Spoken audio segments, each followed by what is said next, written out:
কি কোনো ফাজলামে জিনিস? আজকে তোকে একজনকে ভালো লাগবে, কালকে তুই তাকে বিয়ে করবি, পরশু তুই ছেড়ে দিবি। তুই কেন? এভাবে আমাকে ফোর্স করে কোনো লাভ নেই।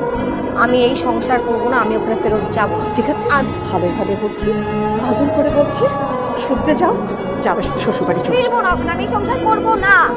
মা মা মা মা মা মা একটু বোঝার চেষ্টা করো। মা একটু বোঝার চেষ্টা করো। আমার মেয়ে এটি কোন মেয়ে? আমার মেয়ে না। আমি এইভাবে বড় করি নাই। আমি তাকে চিনি না। কোনোদিন বুঝাইতে পারছি না, বলছি না আমি ওখানে সংসার করতে পারবো না। কি ব্যাপার ভাইয়া, এখানে একা একা দাঁড়িয়ে আছেন? কিছু মনে করলে পরে কথা বলবো। মানতেছি আমার বোনটা একটু বদমেজাজি, কিন্তু বিশ্বাস করেন ওর মতো ভালো মেয়ে একটাও নেই। যান, এখন রুমে যে ওর সাথে একটু গল্প করেন, কথা বলেন, দেখুন আস্তে আস্তে সব ঠিক হয়ে যাবে। যাবো। না, এখানে বিছানা করে দেয়, এখানে ঘুমায় পড়েন।